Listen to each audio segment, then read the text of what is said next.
You see these headlines, right? Trillions of dollars in national debt. It's mind-boggling. And you're probably thinking, how is that even possible? Well, it seems super complicated, but when you boil it all down, it really comes back to one simple, common sense question. And honestly, someone on Reddit just nailed it with this question. It cuts through all the financial jargon and gets right to the point. The answer? Well, it's definitely not what you'd expect. It's not some shadowy cabal of global bankers or anything like that.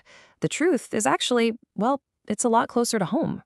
All right, so let's just dive right in and tackle that question. Who is lending all this money? The thing is, it's not just one person or one group. It's this huge, tangled web of different lenders. And yeah, you're probably going to be surprised by who's on that list. So get this. A massive chunk of a country's debt is actually money it owes to its own people and its own institutions. Yeah, really. Think about your pension fund. It probably buys up government bonds because they're seen as a super safe investment. And here's a wild one. The government even owes money to itself. In the US, for example, the Social Security Trust Fund is one of the biggest owners of government debt. So in a way, you can think of national debt as a country writing an IOU to its own future. And this is where you start to see just how tangled up global finance really is. It's not a simple black and white situation of debtor countries over here and lender countries over there. It's way more complicated. Like, sure, the United States owes money to Japan, but at the same time, Japan owns a ton of US assets. It's this massive interconnected web where pretty much every country is both a borrower and a lender at the same time. Okay, so that all works until it doesn't. What happens when that delicate balance just shatters? What happens when a country simply can't pay its bills? Well, that's when a manageable problem can explode into a full-blown, catastrophic crisis. And to see what that really looks like, let's take a look at the Gambia. There was a point where their public debt was more than 100% of their entire annual economic output. Just try to wrap your head around that. It's like if your total debt, mortgage, credit cards, everything, was more than your entire yearly salary. That's the kind of insane scale we're talking about here. And when things get that bad, you need some serious, drastic help. Right, but it's important to know that not all debt crises are created equal. You've got two main types of trouble. First, there's a liquidity issue. This is basically a short-term cash flow problem. The country has the money, just not right now. It's like you waiting for your paycheck to hit your account so you can pay your rent. Then you've got the much scarier one, a solvency issue. This is a deep, long-term problem. The country's entire economic system just fundamentally can't support the amount of debt it has. And figuring out which one it is, well, that's absolutely crucial for finding the right fix. So, when a country is on the brink of collapse, who do they call? Well, a lot of the time, the answer is this group that most people have never even heard of, but they are incredibly powerful.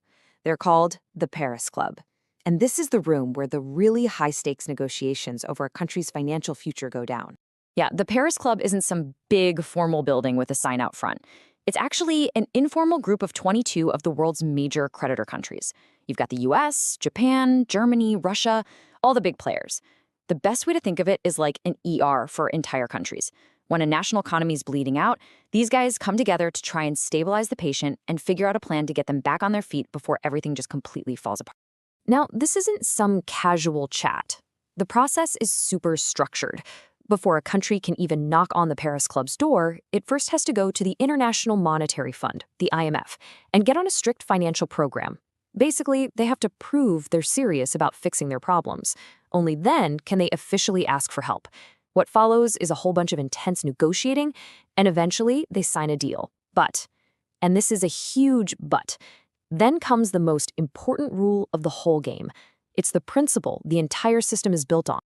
Okay, that principle is called comparability of treatment. Sounds fancy, but the idea is actually pretty simple. It just means that whatever deal the Paris Club gives you, you have to go get a deal from all your other lenders that's at least as good. You can't go to the Paris Club, get a major debt write-down, and then turn around and use that money to pay back, say, a private bank in full. No way. The Paris Club members just took a hit to help you out. They're not going to let you use their sacrifice to make someone else whole. The idea is that everyone who is owed money has to share in the haircut. And when you look at all these moving parts, you really start to get it. Managing a country's debt is exactly like putting together a ridiculously complex puzzle.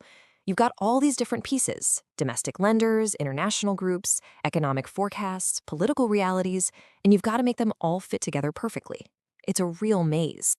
But this whole process assumes something really fundamental, that the debt was legitimate in the first place. So what if it wasn't? What if a country's debt wasn't taken on to build hospitals or roads, but was borrowed by some brutal dictator to line his own pockets and buy weapons to oppress his own people? Well, that leads us to this really fascinating and super controversial idea called odious debt. This idea was really laid out about 100 years ago by a legal scholar named Alexander Nahum Sack. And his argument was powerful. He basically said, look, if a dictator takes out a loan not for the good of the country, but to tighten his own grip on power, well, that debt is odious. It's disgusting. It's a debt that belongs to the crooked regime, not to the innocent people of the state. And so, when that regime is finally overthrown, the people should absolutely not be on the hook for paying it back. So, to figure out if a debt is odious, Sack came up with a pretty straightforward three-part test. Question 1. Did the people have any say in taking on this debt? Probably not, right? Question 2. Did the money actually benefit the people, or did it just go to palaces and tanks? And question 3, and this is the big one, did the person lending the money know all this, or at least should they have known? If the answer is yes to all three of those, then you've got yourself a pretty clear-cut case for odious debt. And this isn't just some dusty old academic theory either. This idea has popped up again and again throughout history. We're talking 1860s Mexico refusing to pay the debts of a French-installed emperor, all the way to modern-day Ecuador defaulting on debt they called illegitimate. Now, to be clear, odious debt isn't officially a thing in international law, but man, is it a powerful moral argument when people are talking about debt relief, especially for countries trying to build a democracy on the ruins of a dictatorship. Okay, so we've looked at who actually lends the money, what happens when it all goes wrong, and this huge moral question hanging over the whole thing. Let's tie it all together now, because this stuff matters way, way beyond just spreadsheets and international banks. So what are the big takeaways here? 3 things. First, a country's debt is a super complex IOU, owed to a whole mix of people and places both inside and outside the country. Second, for when things go sideways, there are actual rule-based systems in place, like the Paris Club, to try and clean up the mess. And third, this idea of odious debt completely challenges the basic rule that all debts must be repaid, and it throws these huge, thorny questions about justice and fairness right into the middle of it all. Which brings us right back to this idea of a puzzle. Because it's clear now, it's not just an economic puzzle, right? It's not just about balancing budgets. It's a moral puzzle, too. It's about trying to balance the responsibilities of the people who lent the money with the basic rights of the citizens who have to live with the consequences. It's about weighing financial stability against basic human justice. And so, I'll leave you with this one final question. It really gets to the core of this whole odious debt dilemma. Should people have to pay back debts that were used to oppress them? Should a new, fragile democracy be forced to pay the bills racked up by the dictator they just overthrew? There's no easy answer here, not at all. But it's a question that we absolutely have to keep asking.